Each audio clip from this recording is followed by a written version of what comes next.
Hay monstruos que no se esconden bajo la cama. Ellos se sientan a la mesa, rezan antes de comer y se llaman a sí mismos familia. La historia que les cuento hoy es, sin duda, una de las más difíciles que van a escuchar. Me llamo Esperanza Ramírez Hernández.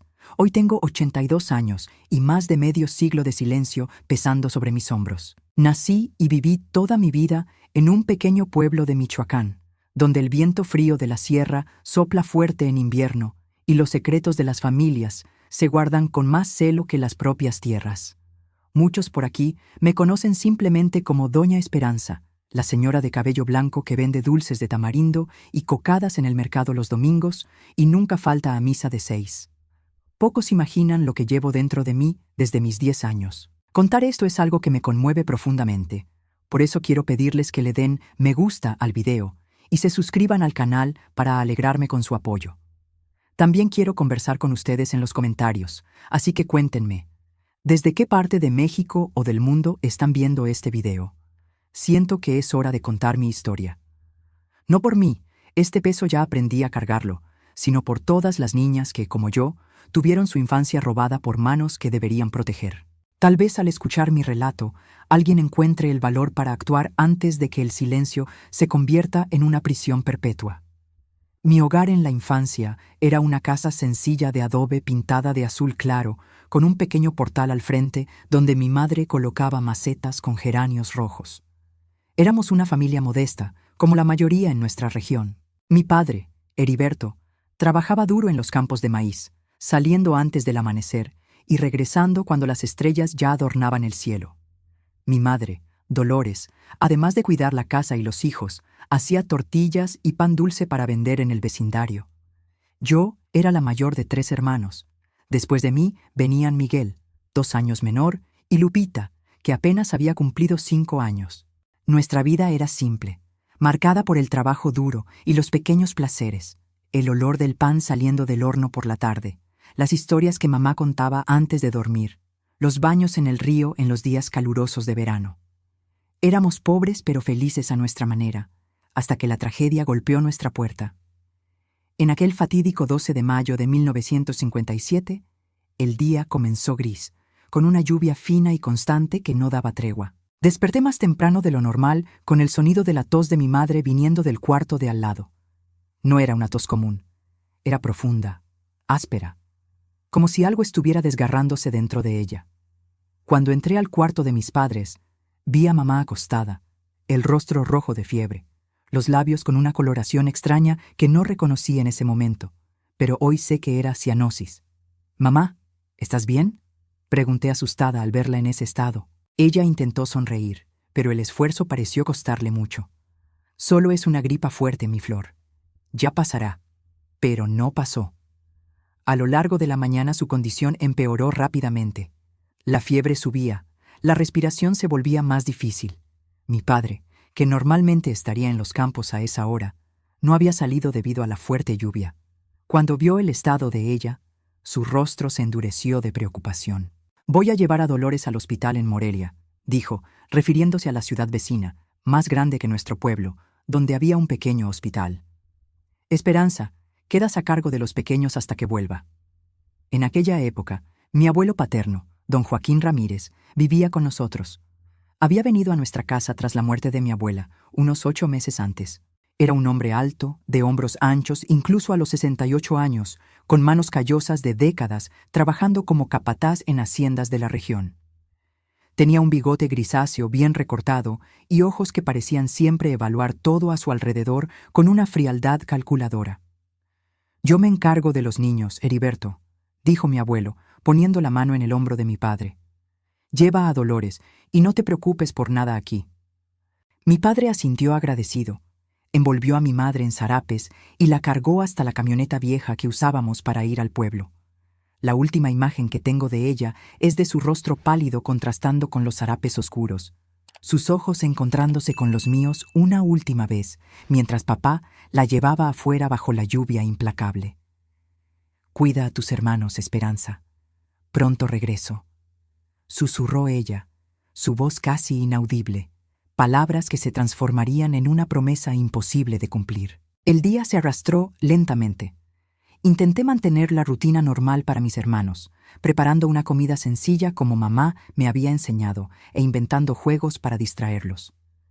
Mi abuelo permaneció en el portal la mayor parte del tiempo, fumando su pipa y observando la lluvia que no daba señales de disminuir.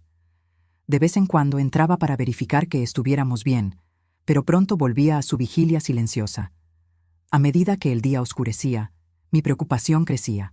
¿Dónde estaba papá? ¿Por qué no volvían? ¿La lluvia habría empeorado los caminos, haciendo el viaje más lento? Alrededor de las 7 de la noche, acosté a mis hermanos. Miguel, comprendiendo que algo grave estaba pasando, tardó en dormirse. Lupita, demasiado pequeña para entender, se durmió rápidamente después de que le conté uno de los cuentos que mamá solía narrar. Fue casi a las 9 cuando escuché el sonido de ruedas en el lodo de nuestro patio. Corrí a la ventana, mi corazón acelerado con la esperanza de ver a mi madre volviendo a casa. Pero era solo mi padre, solo, empapado por la lluvia que ahora caía con fuerza. Cuando entró, supe inmediatamente que algo terrible había ocurrido.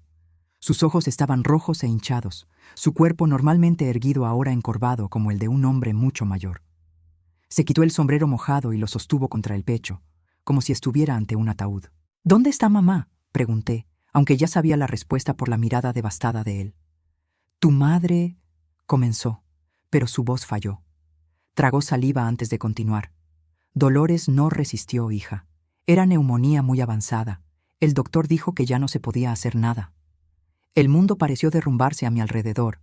¿Cómo podía ser? Mamá estaba ahí mismo por la mañana, tratando de sonreír a pesar de la fiebre. ¿Cómo podía haberse ido para siempre en solo un día? Mi padre me abrazó fuerte, sus ropas mojadas empapando mi vestido, pero apenas lo noté. Permanecimos así por largo tiempo, compartiendo un dolor que las palabras no podían expresar. Mi abuelo observaba desde la puerta de la cocina, el rostro impasible como siempre. «Los preparativos para el velorio ya se están haciendo», dijo finalmente mi padre, alejándose un poco. «Mañana temprano la traigo a casa. Voy a necesitar que seas fuerte, Esperanza, por los pequeños». Asentí, tragándome el llanto. Siempre fui la hija responsable, la que ayudaba a mamá en todo. Ahora necesitaba hacerlo aún más. «Ve a descansar, hijo», dijo mi abuelo a mi padre. «El viaje fue largo y mañana será un día difícil. Yo me encargo de vigilar a los niños con Esperanza». Mi padre me miró vacilante, pero el cansancio era evidente en cada línea de su rostro. «Intenta dormir un poco, hija. Sé que es difícil, pero necesitarás fuerzas». Volvía a sentir, aunque sabía que el sueño sería imposible aquella noche. Papá fue a su cuarto, aquel que hasta hacía pocas horas compartía con mamá. El sonido ahogado de su llanto atravesó las delgadas paredes de nuestra casa durante horas. Me quedé en la sala, sentada a la mesa, mirando a la nada. La lluvia continuaba afuera, como si el propio cielo llorara por mi madre. Mi abuelo se sentó del otro lado de la mesa, sirviéndose un vaso de tequila que guardábamos para las visitas. «Toma un trago», dijo, extendiéndome el vaso. «Ayuda a adormecer el dolor». Dudé.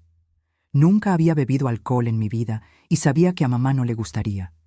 Pero mamá ya no estaba allí y el dolor en mi pecho parecía que iba a tragarme por completo. Acepté el vaso y di un pequeño sorbo. La bebida quemó mi garganta, haciendo que mis ojos lagrimearan aún más. Tomé otro sorbo, más grande esta vez. «Eso es», murmuró mi abuelo, llenando nuevamente el vaso cuando terminé. «La vida es dura, Esperanza. Mejor aprender eso temprano». No sé cuántas copas bebí aquella noche. Solo sé que el mundo comenzó a verse borroso, mis pensamientos confusos. En algún momento, mi abuelo se levantó de su silla y vino a mi lado. «Ven, te ayudaré a acostarte», dijo, su voz extrañamente suave mientras me ayudaba a levantarme. Pero no me llevó al cuarto que compartía con Lupita. En lugar de eso, me condujo a su propio cuarto en la parte trasera de la casa. En mi confusión y tristeza, no cuestioné. Tal vez pensé que era mejor no molestar a mi hermanita con mi llanto. Lo que sucedió después permaneció enterrado en el lugar más oscuro de mi memoria por muchos años. Fragmentos apenas, manos ásperas donde no deberían estar, dolor agudo, súplicas ignoradas, el peso de un cuerpo grande sobre el mío, demasiado pequeño para resistir. El olor a tequila y tabaco de pipa mezclado con el aliento caliente en mi cara. palabras susurradas que aún hoy me atormentan en pesadillas. Ahora tú eres la mujer de la casa. En algún momento debí perder el conocimiento, porque mi siguiente recuerdo claro es del amanecer. Estaba de vuelta en mi propio cuarto, acostada junto a Lupita, que dormía pacíficamente, ignorante de la nueva realidad que nos rodeaba. Por un instante pensé que todo, la enfermedad de mamá, su muerte, lo que pasó después, había sido solo una pesadilla cruel. Entonces sentí el dolor físico, vi las marcas en mis brazos, noté la mancha de sangre en la sábana.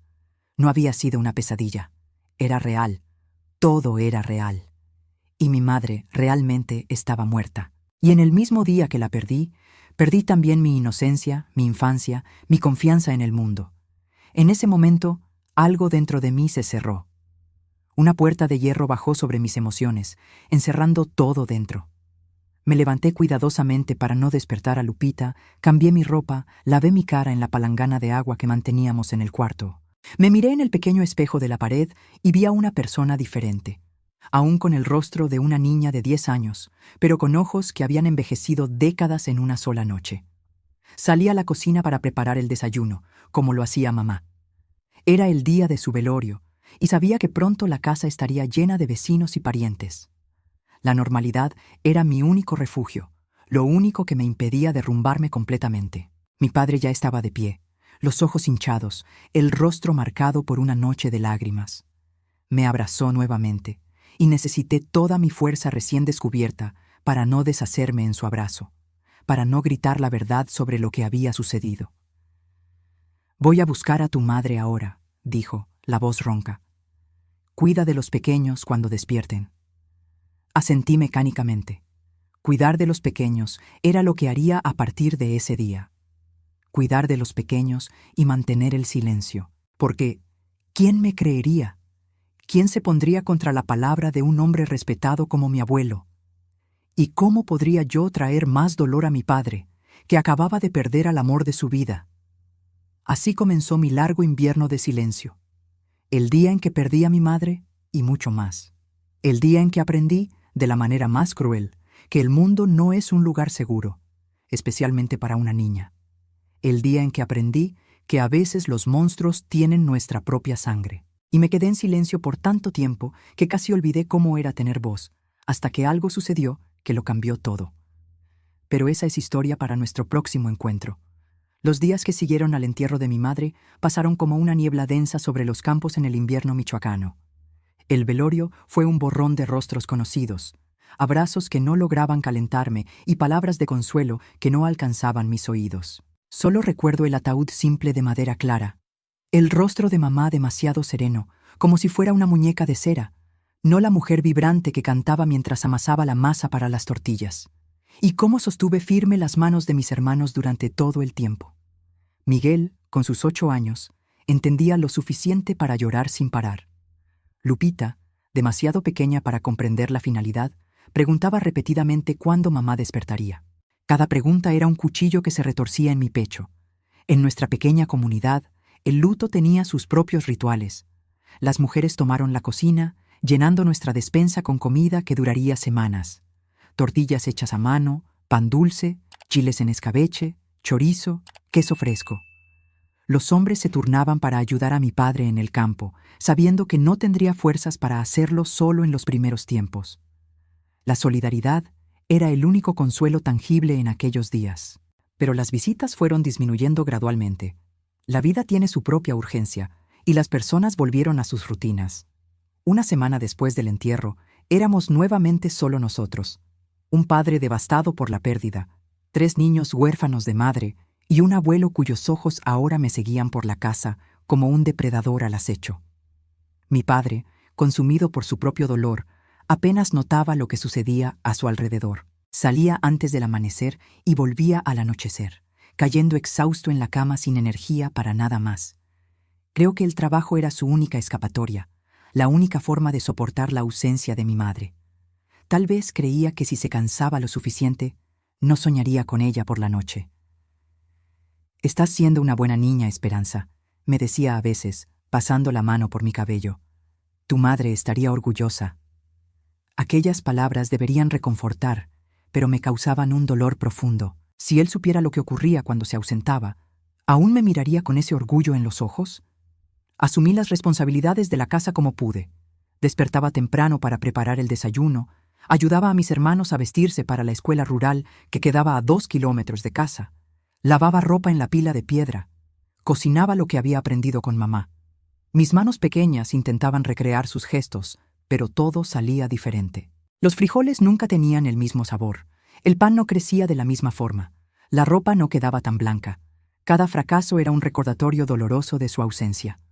Por la noche, cuando todos dormían, yo lloraba silenciosamente en la almohada, ahogando los sollozos para no despertar a Lupita, que dormía a mi lado.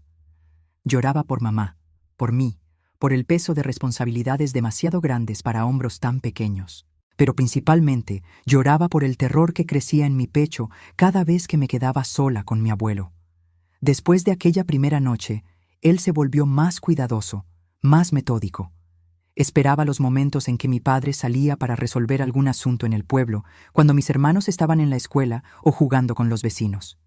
Siempre había una excusa para llamarme a su cuarto, al granero de herramientas, o incluso a la orilla del arroyo que cruzaba nuestra propiedad.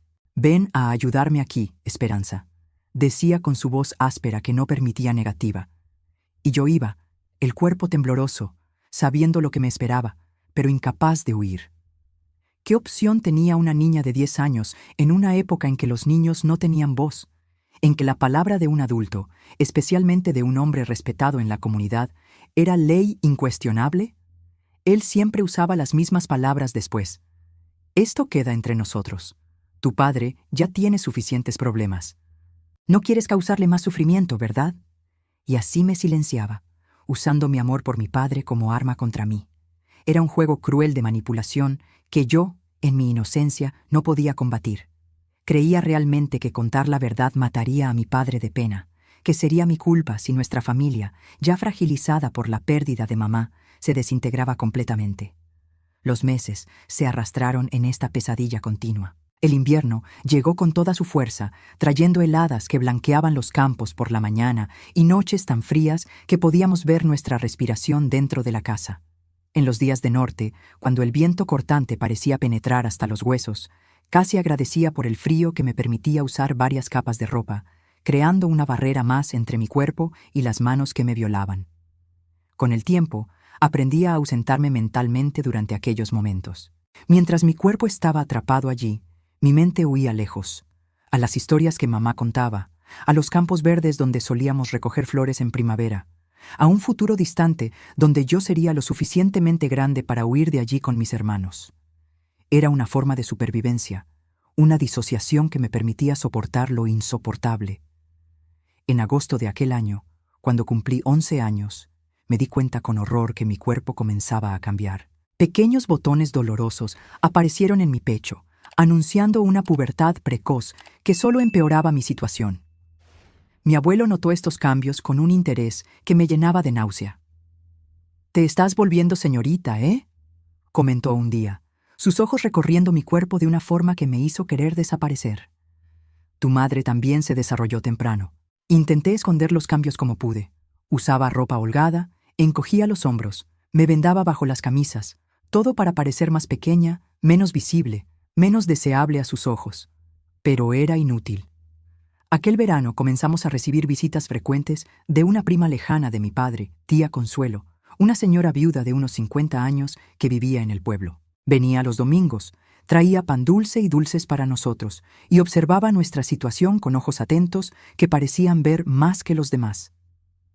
«Esta niña está demasiado delgada», comentó una vez a mi padre, «y esos ojos parecen los de alguien mucho mayor».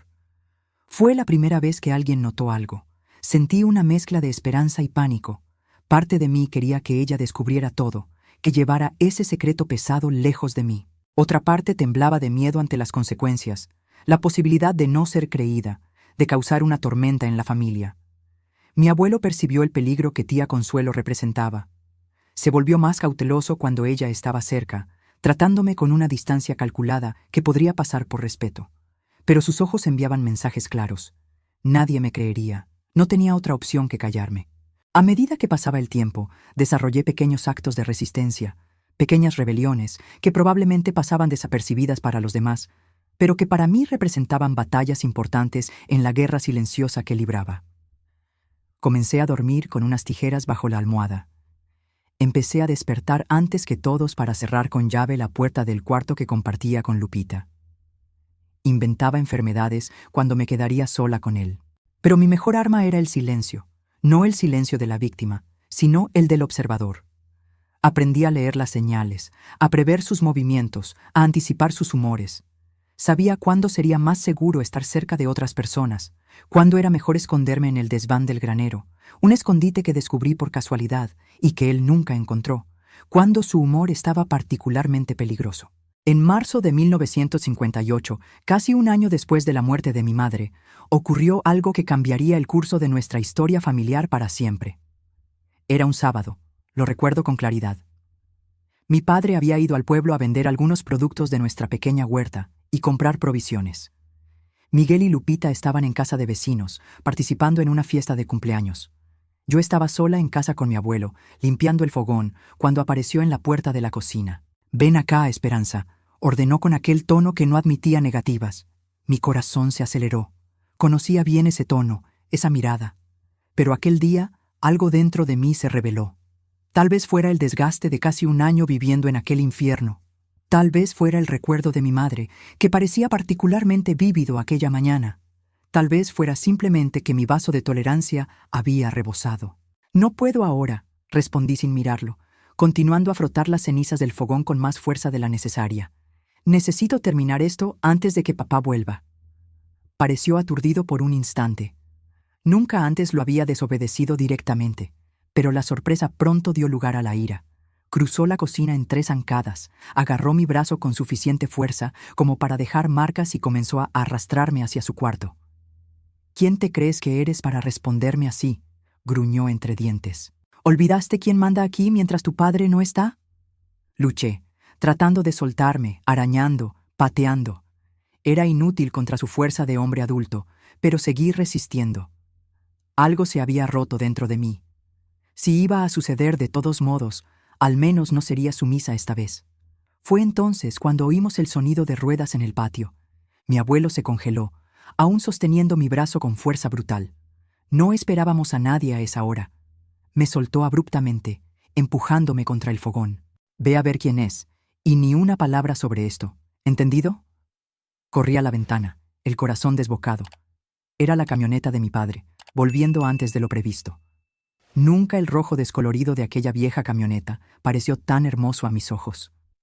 Mi abuelo desapareció rápidamente hacia su cuarto, y yo intenté componer mi apariencia antes de que mi padre entrara, alisando el delantal, arreglando el cabello, respirando profundo para contener las lágrimas que amenazaban con caer.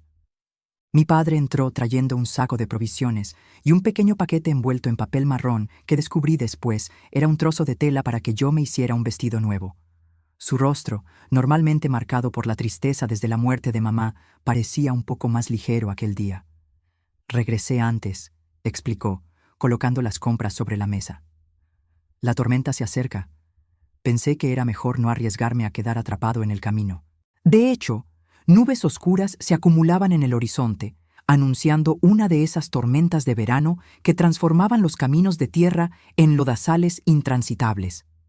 Ayudé a guardar las compras, tratando de actuar normalmente, pero mi brazo palpitaba donde mi abuelo lo había apretado, y mi corazón aún latía descompasado por el enfrentamiento interrumpido.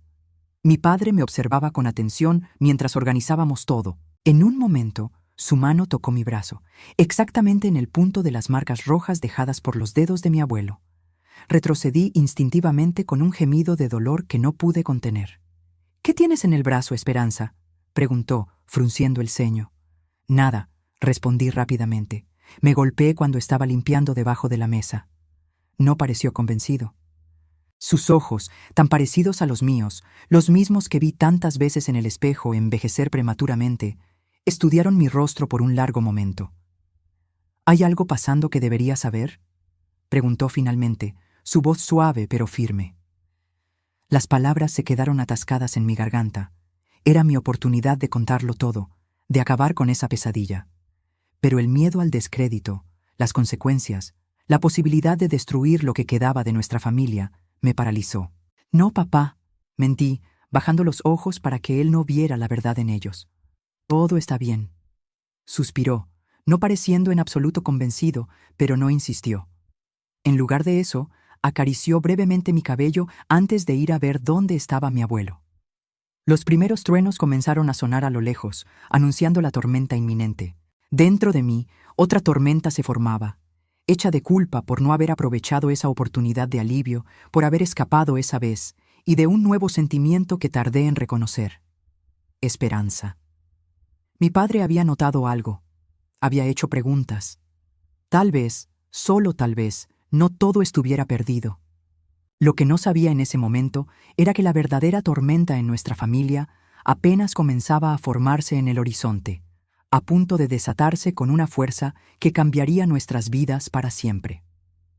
La tormenta que se formaba aquella tarde de marzo de 1958 no era solo la que oscurecía el horizonte. Había otra, más densa y cargada, formándose dentro de las paredes de nuestra casa. Los días que siguieron al incidente en la cocina fueron de una tensión casi palpable.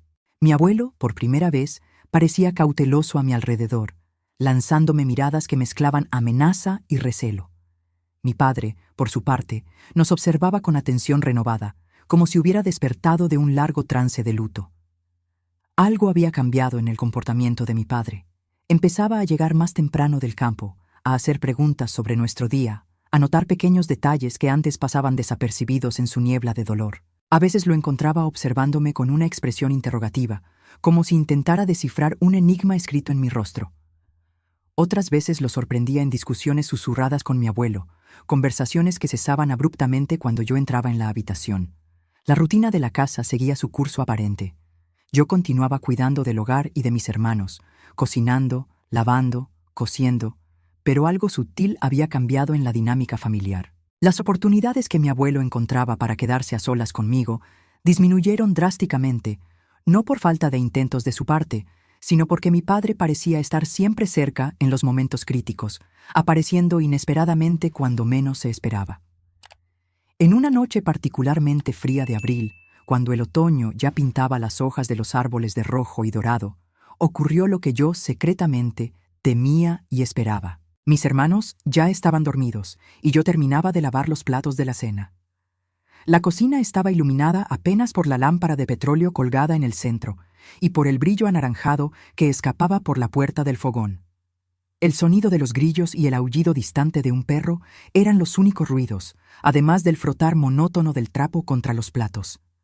Mi abuelo entró en la cocina sigilosamente, con aquel andar pesado pero silencioso que yo había aprendido a reconocer y a temer. Mi padre había salido para revisar un ruido en el granero donde guardábamos las herramientas, o al menos eso fue lo que dijo. En retrospectiva, me doy cuenta de que era una trampa cuidadosamente planeada. ¿Estás sola, Esperanza? La voz de mi abuelo sonó baja y ronca detrás de mí.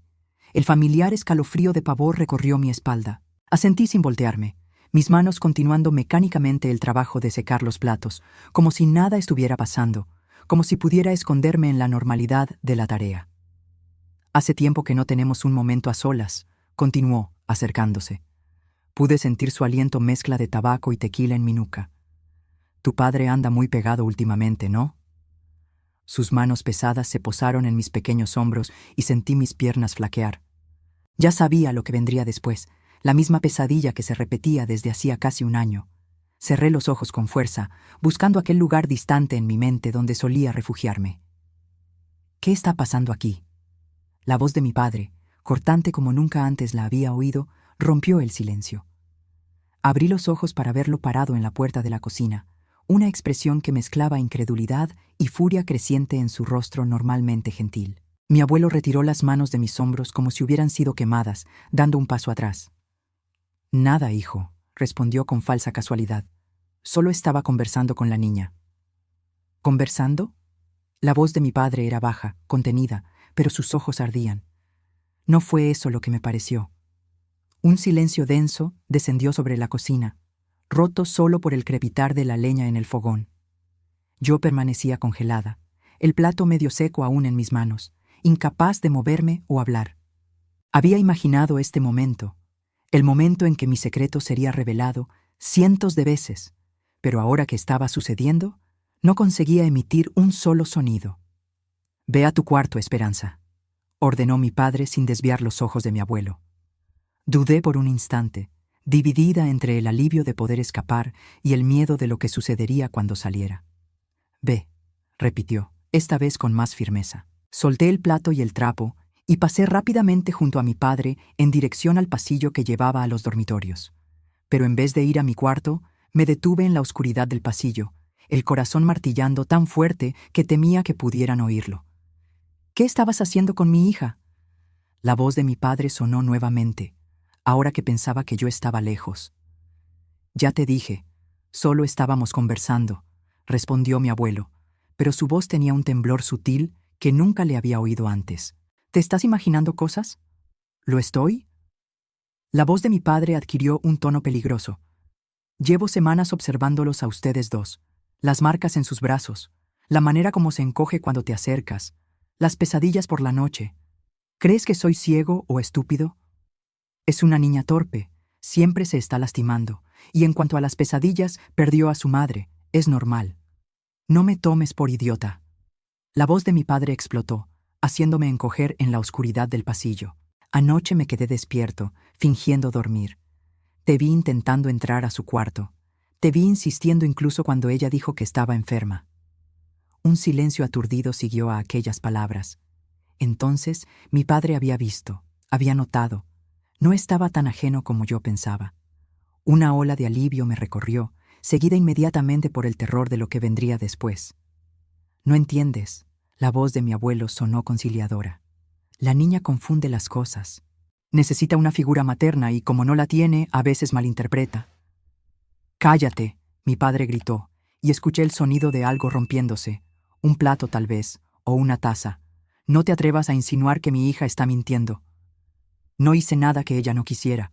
La voz de mi abuelo adoptó un tono más desafiante. «Se me ha estado insinuando durante meses, ofreciéndose. Es mujer antes de tiempo, igual que su madre». El sonido que siguió fue como un trueno dentro de la cocina, el impacto de un puño contra carne. Oí un gruñido de dolor y el ruido de muebles siendo arrastrados, objetos cayendo. Estaban peleando. «Nunca más hables así de mi esposa o de mi hija», rugió la voz de mi padre. El sonido de la pelea aumentó. Me tapé los oídos, aterrorizada, pero no conseguí bloquear el ruido. Vidrio rompiéndose, madera crujiendo, gruñidos de dolor y esfuerzo. Entonces un golpe particularmente fuerte, seguido de un silencio súbito. Corrí de regreso a la puerta de la cocina, movida por el pánico. La escena que encontré quedará grabada para siempre en mi memoria. Mi padre de pie, jadeando, con los puños sangrando. Mi abuelo caído en el suelo de tierra apisonada, inmóvil, una mancha de sangre extendiéndose bajo su cabeza, donde había golpeado la esquina del fogón. «¡Papá!». Mi voz salió como un susurro. Mi padre se volvió hacia mí, el rostro transformado por el shock y la comprensión de lo que acababa de ocurrir. Por un instante pareció no reconocerme, como si mirara a través de mí hacia algún punto distante. Luego su mirada se aclaró. «Esperanza», dijo, la voz quebrada. «Te dije que fueras a tu cuarto. Él está...». No pude completar la pregunta. Mi padre se arrodilló junto a mi abuelo, verificando el pulso en su cuello. Después de un largo momento, asintió gravemente. «Ve a despertar a Miguel», ordenó, adoptando un tono práctico que contrastaba con el caos a nuestro alrededor. «Dile que no oyeron nada, que estaban dormidos. ¿Entiendes? No importa lo que pase. Ustedes no vieron ni oyeron nada». Asentí, aterrorizada pero extrañamente aliviada. Mi abuelo estaba muerto. La pesadilla había terminado. Pero otra, diferente, estaba apenas comenzando. «Y Esperanza», añadió mi padre, sujetando mis hombros y mirándome directamente a los ojos. «Un día, cuando seas mayor, te preguntaré qué sucedió realmente en esta casa, y ese día quiero que me cuentes todo. Pero no hoy. Hoy no viste nada. ¿Prometes?». «Lo prometo, papá», respondí con una madurez más allá de mis años. Las horas siguientes fueron un borrón confuso. Recuerdo despertar a Miguel, susurrarle la versión oficial, que no oímos nada, que estábamos dormidos. Recuerdo volver a mi cuarto y abrazar a Lupita, que por gracia divina dormía profundamente a través de todo el caos. Recuerdo el sonido de caballos y voces en medio de la noche, de lámparas atravesando las rendijas de la ventana, de hombres entrando y saliendo de nuestra casa, del comisario, un hombre corpulento de bigote espeso, haciendo preguntas en voz baja, del doctor del pueblo examinando el cuerpo de mi abuelo allí mismo en la cocina, antes de que se lo llevaran. Fue un accidente, Heriberto, oí decir al comisario a mi padre. Cualquiera puede ver que el viejo resbaló y se golpeó la cabeza. Podría haberle pasado a cualquiera, más aún después de unas copas de tequila. Tal vez el comisario realmente lo creyera así, o tal vez simplemente no quisiera involucrarse en problemas entre padre e hijo en una comunidad pequeña donde todos se conocían. De cualquier forma, la versión oficial quedó establecida. Joaquín Ramírez, 69 años, había tropezado en estado de embriaguez, golpeado su cabeza en la esquina del fogón y fallecido instantáneamente. Un triste accidente doméstico. Nadie cuestionó, nadie sospechó, o si sospecharon, prefirieron mantener el silencio, respetando el dolor de una familia ya marcada por la tragedia reciente de la pérdida de mi madre. El velorio fue breve y escasamente frecuentado. Pocos habitantes del pueblo, algunos antiguos compañeros de trabajo de mi abuelo. Ninguna lágrima verdadera fue derramada. Mi padre permaneció estoico, cumpliendo las obligaciones sociales con la dignidad de un hombre que hace lo que debe hacer, no lo que desea. Yo observé todo con un distanciamiento curioso, como si asistiera a una obra de teatro de la que no formaba parte. Cuando el ataúd simple bajó a la tierra en el pequeño cementerio de la comunidad, sentí un peso enorme dejar mis hombros, como si junto con aquel cuerpo estuvieran enterrando los últimos meses de terror que había vivido. La noche después del entierro, cuando finalmente volvimos a casa y mis hermanos se durmieron, mi padre me llamó a la mesa de la cocina, el mismo lugar donde días antes la tragedia había ocurrido. El suelo había sido fregado hasta no quedar ningún vestigio de sangre, pero ambos sabíamos lo que había sucedido allí. Esperanza, comenzó, con voz baja para no despertar a los niños. Nunca te pregunté directamente, y no voy a preguntarte ahora. No quiero que cargues con ese peso. Sus ojos, tan parecidos a los míos, estaban humedecidos por lágrimas contenidas, la primera verdadera demostración de emoción que veía en él desde el incidente. Solo quiero que sepas que si hice lo que hice, fue porque un padre protege a sus hijos siempre, no importa contra quién o contra qué. Extendió la mano sobre la mesa y tomó la mía. Era la primera vez que realmente conversábamos desde la muerte de mi madre. Un día, cuando estés lista, si quieres hablar sobre esto, estaré aquí. Pero si prefieres nunca tocar el tema, también está bien. Lo importante es que ahora estamos a salvo. Los dos hicimos lo que era necesario hacer, respondí, sorprendiéndolo a él y a mí misma con la firmeza en mi voz. Y estamos vivos, es lo que importa. Me miró con una mezcla de sorpresa y admiración, como si me estuviera viendo de verdad por primera vez. Eres fuerte como tu madre, dijo finalmente, una pequeña sonrisa triste apareciendo en su rostro cansado. Ella estaría orgullosa. En ese momento, sentados a la mesa de la cocina bajo la luz tenue de la lámpara, algo nuevo se formó entre nosotros. Un pacto silencioso, un entendimiento mutuo que trascendía palabras. Y por primera vez en casi un año, dormí sin miedo, sin pesadillas, sin la sombra del monstruo que habitaba bajo el mismo techo. Lo que no sabía entonces era que algunos secretos, incluso cuando son enterrados profundamente, tienen maneras de resurgir años después, transformados por el tiempo pero no menos poderosos, y que aunque aquel capítulo sombrío hubiera llegado a su fin, aún había un largo camino de cicatrización por delante. Un camino que llevaría décadas y me pondría a prueba de maneras que jamás podría haber previsto en aquella noche de relativo alivio y paz recién descubierta. La vida tiene un modo extraño de seguir adelante, incluso cuando parece imposible. Después del entierro de mi abuelo, nuestra casa gradualmente dejó de ser un lugar de miedo para convertirse nuevamente en un hogar. No de inmediato ni completamente.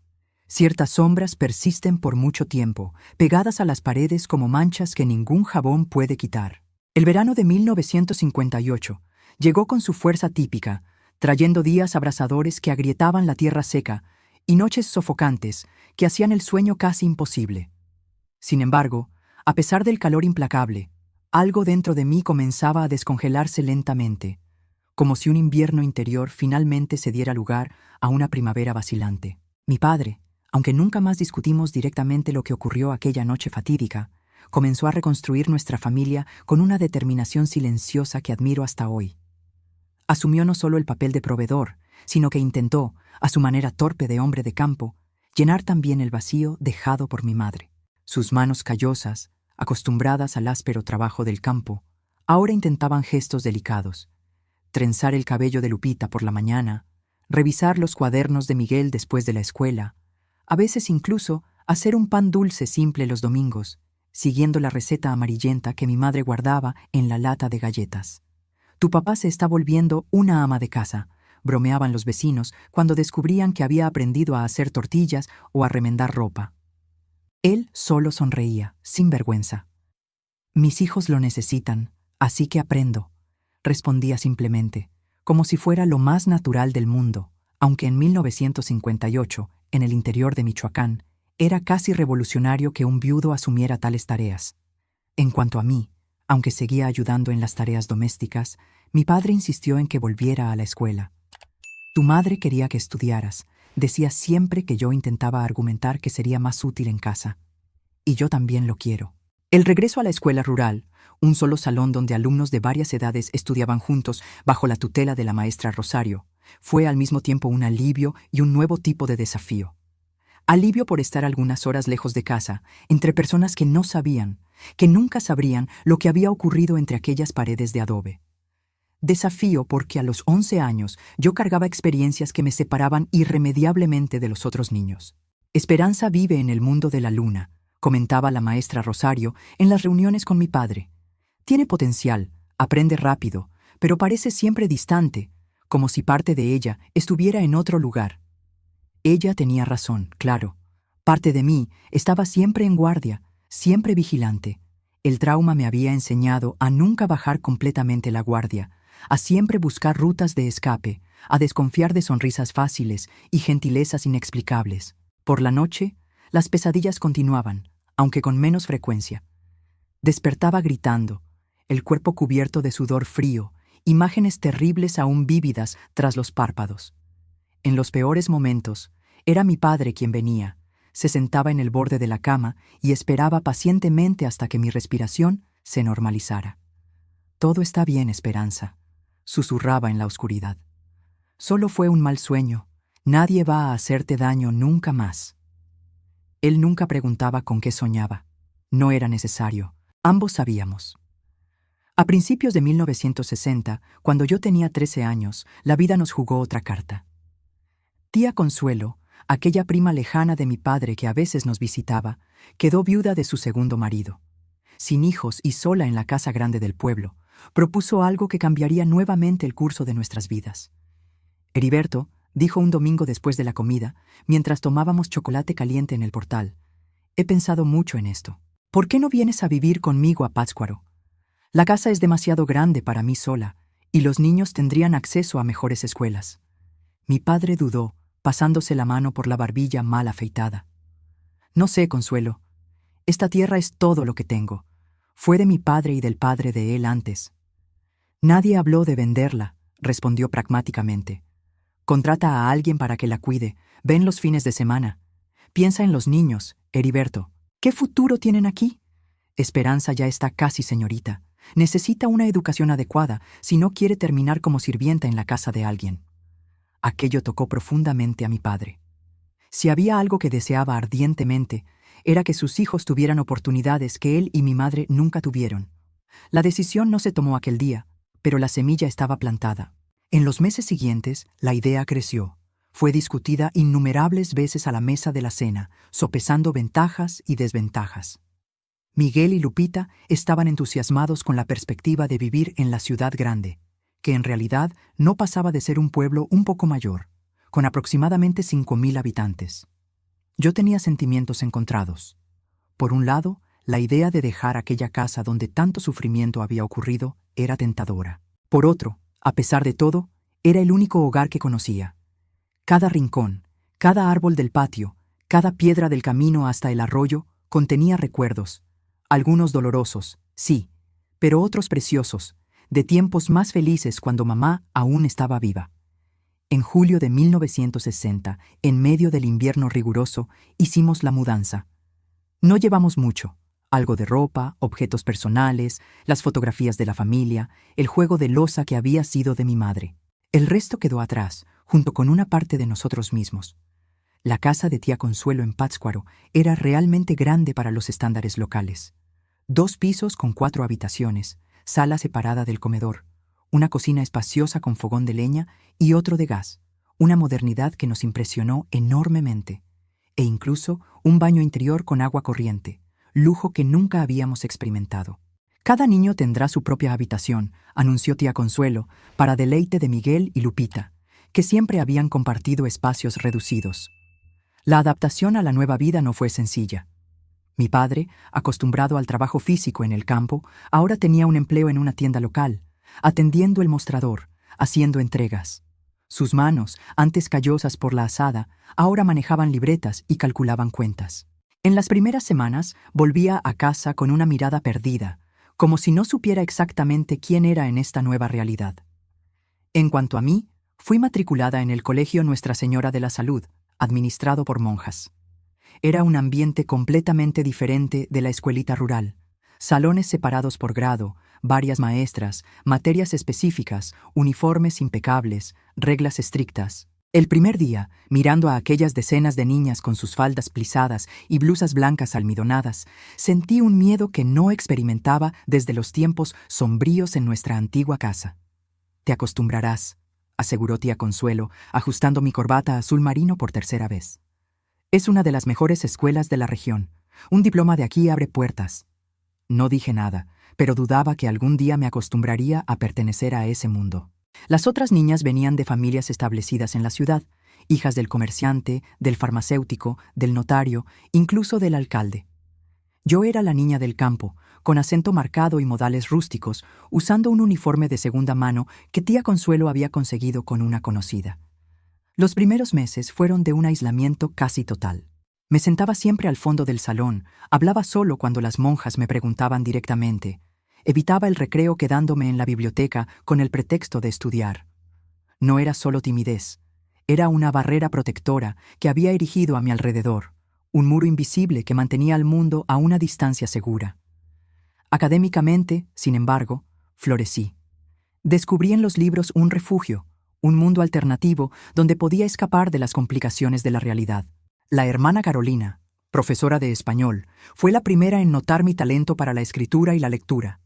«Tienes un don», me dijo una tarde, después de leer una redacción que había escrito sobre el lugar de donde venía.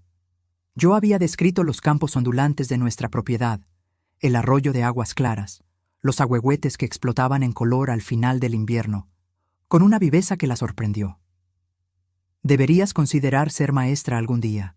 Fue la primera vez que alguien sugirió que yo podría ser más que una ama de casa, más que una continuación del destino de mi madre. La idea se plantó como una semilla frágil en terreno poco fértil, pero que, contra todas las probabilidades, comenzó a germinar. En casa, nuestra nueva dinámica familiar también encontraba su propio ritmo. Tía Consuelo, aunque enérgica y a veces excesivamente práctica, tenía un corazón generoso. Nos trataba como si fuéramos sus propios hijos, con una mezcla peculiar de disciplina y cariño que, para mi sorpresa, funcionaba bien. «Una muchacha de tu edad necesita aprender más que estudiar», decía, enseñándome a hacer crochet en las noches de invierno. «Necesita saber administrar una casa, coser un botón, hacer un pastel que no parezca un ladrillo. Pero también necesita saber matemáticas para no ser engañada en las cuentas y leer buenos libros para tener tema y opinión propia», añadía. Era una visión de feminidad que quedaba a medio camino entre lo tradicional y lo progresista para la época, especialmente en el interior de Michoacán a principios de los años 60. Tía Consuelo no era revolucionaria, no defendía abiertamente que las mujeres tuvieran carreras en vez de familias, pero creía firmemente que una mujer instruida tomaba mejores decisiones en la vida. Mi padre, por su parte, parecía rejuvenecer lentamente. El peso que cargaba en los hombros desde la muerte de mi madre, agravado por el incidente con mi abuelo, comenzaba a disminuir. Empezó a sonreír más, a contar historias durante la cena, a jugar con Lupita y a ayudar a Miguel con los estudios. Ocasionalmente, Los sábados por la noche, incluso iba al cine con algunos compañeros de la tienda, una socialización que jamás habría considerado en nuestra vida anterior. Fue en una de esas noches de sábado, cuando yo tenía 15 años, que tía Consuelo y yo tuvimos la conversación que cambiaría mi comprensión sobre lo que había ocurrido en nuestra antigua casa. Estábamos solo nosotras dos en casa. Mi padre había salido con Miguel para ver una película en la única sala de cine del pueblo. Lupita estaba en una fiesta de cumpleaños de una compañerita de escuela. Tía Consuelo hacía crochet mientras yo leía un libro que la hermana Carolina me había prestado.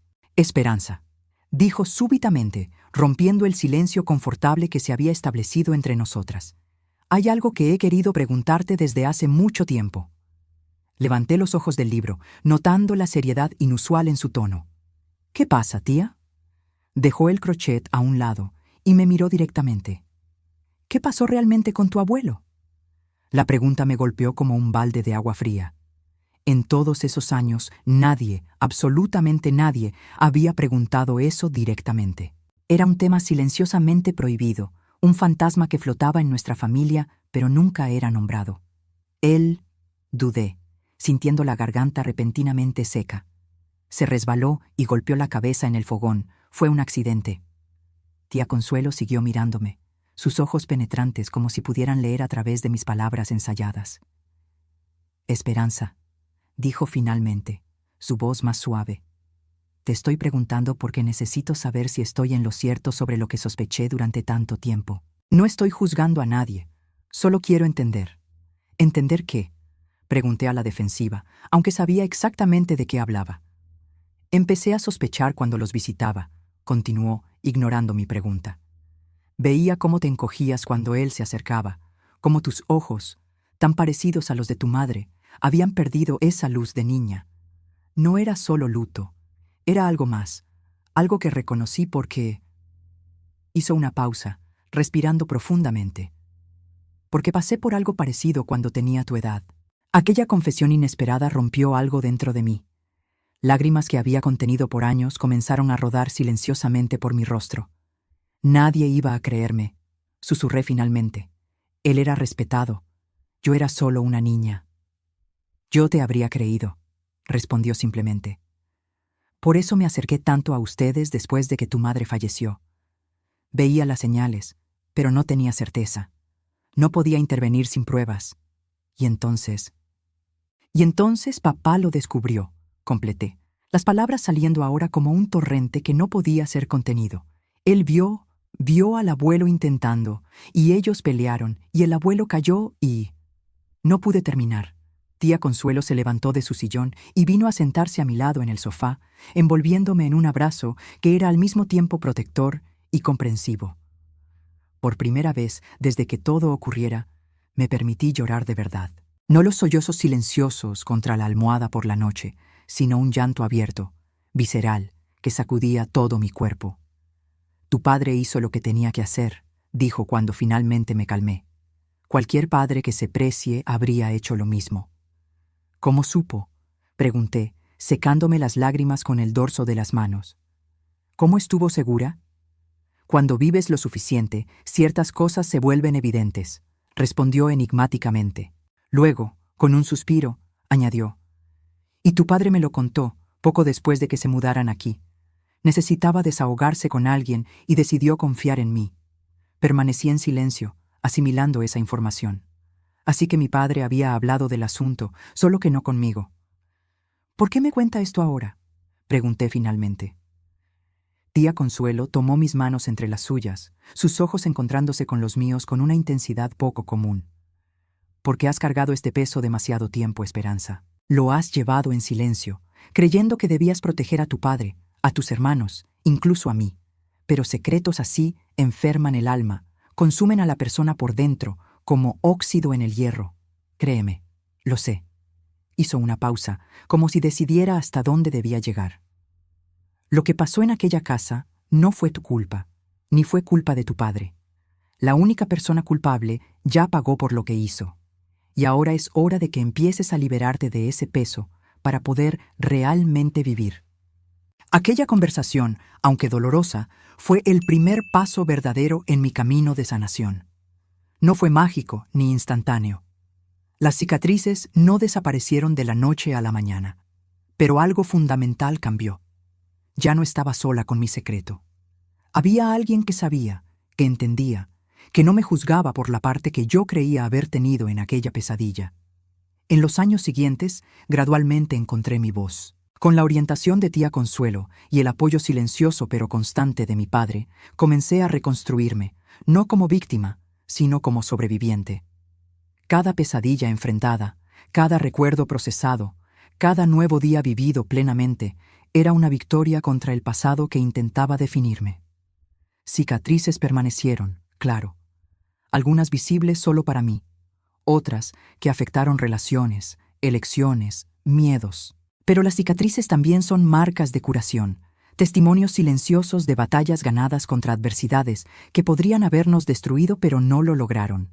Y fue así, entre dolores y sanaciones, caídas y levantamientos, que llegué a la edad adulta, no intacta, no perfecta, pero íntegra y finalmente dueña de mi propio destino. Los años se desenvolvieron como las páginas de un libro antiguo, algunos capítulos más suaves, otros más ásperos, pero todos componiendo la historia que me trajo hasta aquí, a mis 82 años, sentada en este portal de madera en el mismo Michoacán que me vio nacer. El tiempo emblanqueció mis cabellos, marcó mi rostro con arrugas que cuentan historias sin palabras, curvó ligeramente mi espalda, pero no consiguió doblegar mi espíritu, no después de todo lo que enfrenté. La década de 1960 trajo cambios profundos, no solo para mí, sino para México entero. Mientras el país vivía sus propios tumultos, yo finalizaba los estudios en el Colegio de las Monjas en Pátzcuaro. La hermana Carolina, aquella que primero vislumbró en mí un potencial más allá de las limitaciones de mi origen, insistió para que presentara el examen para la escuela normal. «Tienes vocación para enseñar, Esperanza», me decía con aquella certeza serena que caracterizaba su personalidad. «Sería un desperdicio que te conformaras con menos». Me convertí en maestra de primaria en 1965, a los 18 años. Mi primer empleo fue en una escuela rural, no muy diferente de aquella donde inicié mis propios estudios. El salón único, los pupitres desgastados por el uso, los alumnos con edades variadas. Todo me traía recuerdos agridulces de mi propia infancia, pero ahora yo estaba del otro lado, en la posición de quien guía, de quien protege. Fue ese mismo año cuando mi padre se casó nuevamente, con Consuelo, aquella que había sido nuestro puerto seguro en los momentos más difíciles. No fue sorpresa para nadie. Los dos habían desarrollado una asociación silenciosa a lo largo de los años, un compañerismo que eventualmente floreció en algo más profundo. Miguel, entonces con 16 años, y Lupita, con 13, aceptaron el desarrollo con naturalidad. Para ellos, tía Consuelo ya era prácticamente una madre desde hacía años. Recuerdo la boda sencilla en la iglesia principal de Pátzcuaro. Mi padre, a los 45 años, parecía nervioso como un adolescente, ajustando constantemente el traje prestado que no asentaba bien en sus hombros anchos de trabajador. Consuelo, con un vestido azul claro discreto y un pequeño arreglo de flores en el cabello grisáceo, irradiaba una felicidad contenida, apropiada para una viuda de su edad. «¿Estás contenta con esto, verdad, Esperanza?», me preguntó mi padre en la víspera de la ceremonia, cuando nos encontramos solos en el portal de la casa. «Claro que sí, papá», respondí con sinceridad. «Ustedes merecen esta oportunidad». Asintió aliviado y entonces dijo algo que quedaría para siempre grabado en mi memoria. «Sabes, hay días en que todavía me despierto pensando en tu madre. Creo que una parte de mí siempre la amará. Pero aprendí que el corazón de uno puede expandirse, puede amar de nuevo sin traicionar lo que sintió antes». Hizo una pausa, sus ojos perdiéndose en el horizonte donde el sol comenzaba a ponerse, pintando el cielo de rojo y dorado. «Creo que es así con el dolor también, Esperanza. No desaparece completamente, pero podemos aprender a llevarlo sin que nos destruya». Era la conversación más cercana que habíamos tenido sobre todo lo ocurrido años atrás. Ni él ni yo mencionamos directamente los eventos de aquella noche fatídica, pero no era necesario. Había un entendimiento entre nosotros que trascendía palabras. Al año siguiente conocí a Antonio. Era el nuevo médico del pueblo, recién graduado en la Ciudad de México, idealista y lleno de planes para mejorar la salud de la población rural. Nuestro primer encuentro fue en la escuela donde yo enseñaba. Él había ido a vacunar a los niños contra la poliomielitis, parte de una campaña nacional. ¿La maestra también necesita tomar la vacuna?, bromeó al verme organizando a los niños en fila. Ya tomé todas las vacunas necesarias, doctor, respondí con una formalidad que formaba parte de mi armadura contra el mundo. Pero gracias por la preocupación. En los meses siguientes, Antonio aparecía con frecuencia cada vez mayor en la escuela, siempre con alguna excusa médica plausible. Verificar la visión de los alumnos, distribuir información sobre higiene bucal, dar charlas sobre prevención de parásitos. Pero sus ojos invariablemente me buscaban en el salón, y sus visitas siempre se extendían con conversaciones después de terminada la jornada escolar. Resistirme a él fue mi primera reacción instintiva. El trauma de mi adolescencia había levantado muros alrededor de mi corazón, volviéndome cautelosa ante cualquier acercamiento masculino. Las pocas amigas que hice a lo largo de los años frecuentemente me provocaban sobre mi soltería prolongada, sin comprender realmente el abismo de desconfianza que existía dentro de mí. No puedes pasar la vida entera sola, Esperanza, decía mi colega Elena, maestra de ciencias, mientras corregíamos exámenes juntas. El doctor Antonio es un buen partido y está claramente interesado. Estoy bien así, respondía automáticamente. Tengo mis alumnos, mi familia, mis libros. No toda mujer necesita un marido para sentirse completa. Era verdad en parte. Había construido una vida significativa sin depender de una relación romántica. Pero también estaba el miedo profundo e irracional de que cualquier intimidad pudiera despertar los demonios adormecidos de mi pasado. Fue Consuelo quien, con su sabiduría práctica, finalmente abrió una brecha en mis defensas. «Entiendo tu miedo, Esperanza», me dijo una tarde de domingo mientras preparábamos la comida. «Pero no todos los hombres son como tu abuelo. Tu propio padre es prueba de ello, y si sigues huyendo de la posibilidad de amar, estarás permitiendo que aquel hombre siga controlando tu vida, incluso después de muerto». Sus palabras me golpearon con la fuerza de una revelación. Estaba, de hecho, dejando que el fantasma de mi abuelo dictara mis límites, mis posibilidades. Era una forma insidiosa de prisión autoimpuesta. En el verano de 1967, permití que Antonio me llevara a cenar a Morelia, la ciudad más grande cercana. Estaba tan nerviosa que apenas podía comer las quesadillas que él pidió como entrada. «Relájate», sonrió, notando mi incomodidad. «Es solo una cena, no te estoy pidiendo matrimonio, todavía». Aquel «todavía» debería haberme asustado, pero extrañamente me hizo sonreír. Había algo en la honestidad directa de Antonio que desarmaba mis defensas. Nuestro noviazgo progresó lentamente, con un cuidado casi reverencial de su parte. Él parecía intuir, sin que yo necesitara explicar, que había heridas en mí que necesitaban tiempo para cicatrizar completamente. Nunca presionó por intimidad física más allá de lo que me resultaba cómodo. Nunca cuestionó mis ocasionales retrocesos inexplicables. Una noche estrellada, sentados a orillas del lago de Pátzcuaro, tomé la decisión más difícil y liberadora de mi vida. Le conté todo. Sobre mi madre, sobre mi abuelo, sobre la noche en que mi padre inadvertidamente se convirtió en asesino para protegerme. Hablé sin mirarlo directamente, mis ojos fijos en las aguas oscuras que reflejaban el cielo estrellado. Cuando terminé, hubo un largo silencio. Temí haber cometido un error irreparable, haber destruido cualquier posibilidad de un futuro con él. Finalmente, reuní valor para mirarlo. Lágrimas silenciosas corrían por su rostro. «Esperanza», dijo por fin, su voz quebrada por la emoción. «Gracias por confiar en mí lo suficiente para compartir esto. No puedo imaginar el valor que debe haber requerido, no solo para sobrevivir a eso, sino para convertirte en la persona extraordinaria que eres hoy». Tomó mis manos entre las suyas, en un gesto que era al mismo tiempo protector y respetuoso. «Nada de lo que me has contado cambia lo que siento por ti. Si algo ha cambiado, es mi admiración, que solo ha aumentado».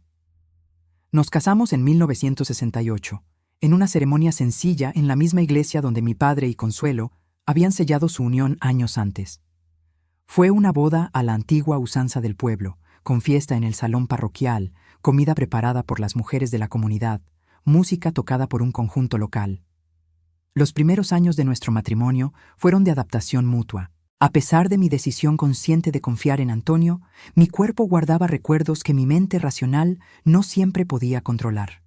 Había noches en que despertaba gritando, momentos de pánico aparentemente sin causa, reacciones desproporcionadas a gestos inocentes. Antonio, con la paciencia de quien verdaderamente ama, estuvo a mi lado en cada recaída, en cada progreso. No tenemos prisa, solía decir. Tenemos toda la vida por delante. En 1970, nuestro primer hijo nació, un niño saludable al que llamamos Carlos, en homenaje a mi madre, Dolores. El parto fue difícil, complicado por recuerdos traumáticos que transformaron la experiencia física en una prueba psicológica. Pero cuando pusieron aquel pequeño bulto en mis brazos, algo profundo se transformó dentro de mí. «Te protegeré», susurré al bebé que me miraba con ojos azules muy abiertos, tan parecidos a los míos. «Nada ni nadie te hará daño mientras yo viva». Era una promesa que hacía eco de la que mi propio padre me había hecho a mí, aunque tardíamente. Un círculo se cerraba mientras otro se abría. 2 años después, nuestra familia se completó con el nacimiento de María, una niñita de cabello oscuro y sonrisa fácil que desde el principio mostró la determinación que sería su marca registrada en la vida. La década de 1970 pasó rápidamente entre pañales, primeros pasos, primeras palabras, viajes ocasionales a la Ciudad de México para visitar a los padres de Antonio, noches en vela con niños con fiebre, alegrías cotidianas que gradualmente curaban antiguas heridas. Seguí enseñando, asumiendo eventualmente el cargo de directora de la misma escuela donde comencé mi carrera. En 1980, a los 33 años, enfrenté otra pérdida significativa. Mi padre falleció de un ataque cardíaco fulminante mientras trabajaba en el pequeño huerto que mantenía detrás de la casa en Pátzcuaro.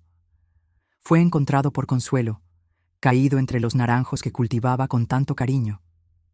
Tenía apenas 60 años. El entierro fue una experiencia surrealista. El mismo cementerio donde tantos años antes habíamos enterrado a mi abuelo ahora recibía a mi padre. 2 hombres tan diferentes como el día y la noche, unidos solo por la sangre que compartían, pero no por los valores o el carácter. Mientras observaba el ataúd descender a la tierra, una tormenta se formaba en el horizonte. Grandes nubes negras avanzando rápidamente, trayendo consigo vientos fuertes y las primeras gotas pesadas de lluvia. Era como si el propio cielo rindiera homenaje a aquel hombre sencillo que había hecho lo que debía hacer para proteger a su hija, cargando después el peso de aquel acto por el resto de su vida, sin jamás quejarse. Hasta el clima vino a despedirse, comentó Miguel, mi hermano, ahora un hombre de 31 años, casado y con 3 hijos. La lluvia se desató por completo cuando el último puñado de tierra cubrió el ataúd. No corrimos a refugiarnos, como hicieron muchos de los presentes. Permanecimos allí, yo, Miguel, Lupita, Consuelo, Antonio y mis hijos pequeños, dejando que el agua lavara nuestras lágrimas en un bautismo involuntario que parecía apropiado para el momento. Fue en ese instante, empapada hasta los huesos pero extrañamente en paz, que me di cuenta de cuán fundamental había sido mi fe en mi jornada. No una fe dogmática o ritualista, sino aquella confianza profunda de que incluso en las tormentas más devastadoras de la vida existe un propósito mayor que no siempre comprendemos inmediatamente.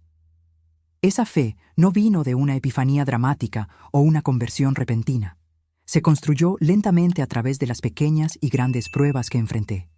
Creció en las noches en que yo, aún niña traumatizada, miraba a las estrellas y sentía una presencia amorosa que trascendía mi comprensión. Se fortaleció cuando, contra toda probabilidad, encontré en Antonio no solo un marido, sino un compañero que me ayudó a reconstruir la confianza que pensé haber perdido para siempre. Dios escribe derecho con líneas torcidas, Consuelo solía decir, y aunque no comprendía completamente esa afirmación en mi juventud, con el tiempo ganó un significado profundo para mí. ¿Cómo explicar de otra forma que una niña abusada, traumatizada, casi destruida, pudiera no solo sobrevivir sino florecer? ¿Cómo justificar que a pesar de todo yo haya encontrado amor, formado una familia, construido una carrera significativa? ¿Cómo comprender que las mismas manos que fueron heridas ahora pudieran sanar, enseñar, crear?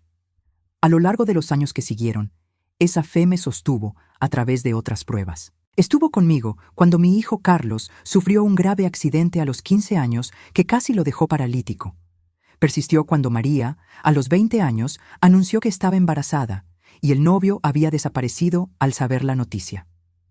No me abandonó ni siquiera cuando, en 1995, Antonio fue diagnosticado con un cáncer agresivo que se lo llevaría en menos de un año. En los 6 meses que lo cuidé en casa, viendo a aquel hombre fuerte consumirse día a día, cuestioné muchas veces el porqué de tanto sufrimiento. ¿Por qué alguien tan bueno tenía que partir tan temprano, a los 55 años? ¿Por qué, después de todo lo que ya había enfrentado, necesitaba pasar por esta prueba más? No encontré respuestas fáciles, tal vez no existan, pero descubrí que la fe no es tener todas las respuestas. Es confiar incluso cuando las preguntas permanecen abiertas. La noche en que Antonio partió, estaba sola con él en la habitación. Mis hijos habían ido a buscar al sacerdote, atendiendo el último pedido de su padre. Sostuve su mano, ya fría y débil, mientras él luchaba por cada respiración difícil.